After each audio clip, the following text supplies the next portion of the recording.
Hi అండి. ఈరోజు హెల్తీగా పిల్లల కోసం బజార్‌లో దొరికే జిలేబీ కాకుండా మనం ఇంట్లో పిల్లల కోసం ప్రిపేర్ చేసిద్దాం రండి.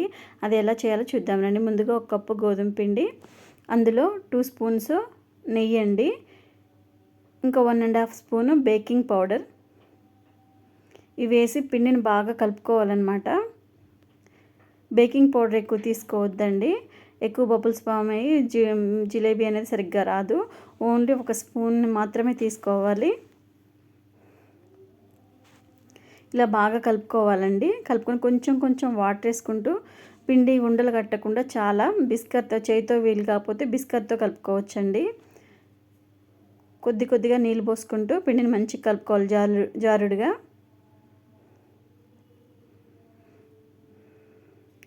ఉండలు అనేది లేకుండా కొద్దిగా వాటర్ వేసుకుంటూ మనకి జిలేబీ ఎలా అయితే కన్సిస్టెన్సీ కావాలో అలా కలుపుకొని పక్కన పెట్టుకోవాలండి. మరీ జారుడుగా కాదు, మరీ గట్టిగా కాదు, మీడియంగా కలుపుకొని పిండిని పక్కన పెట్టుకోవాలి. ఇప్పుడు పర్ఫెక్ట్గా పిండి రెడీ అయిపోయింది.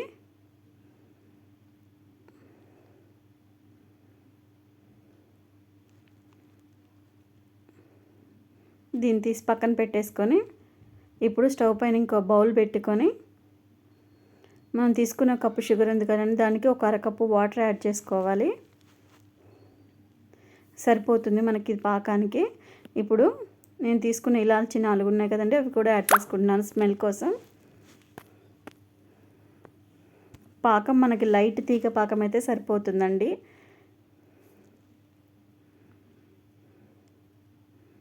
షుగర్ సిరప్ మరిగేటప్పుడు మనం లైట్ తీగపాకం వచ్చిందో లేదో చూసుకొని, చాలా లైట్ తీగపాకం చాలండి.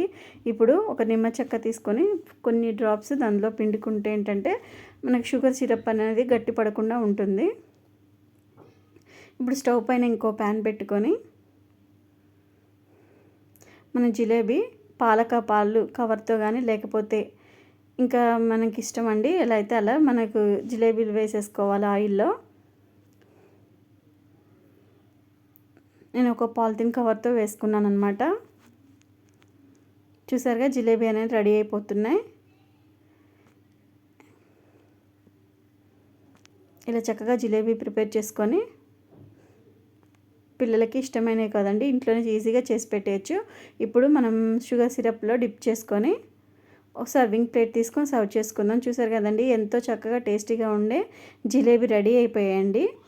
ఇలా పిల్లలకి చేసి ఇచ్చామంటే ఎంతో ఇష్టంగా తింటారు. బయటవైతే మనం ఆయిల్ ఏం వాడతారో తెలియదు, ఎలా వాడతారో తెలియదు, కాబట్టి పిల్లల కోసం అప్పుడప్పుడు ఇలా ఇంట్లో ట్రై చేయండి. చాలా బాగుంటుంది, టేస్ట్గా ఉంటుంది. నా వంటలు కనుక మీకు నచ్చినట్టయితే ప్లీజ్ లైక్ చేయండి, షేర్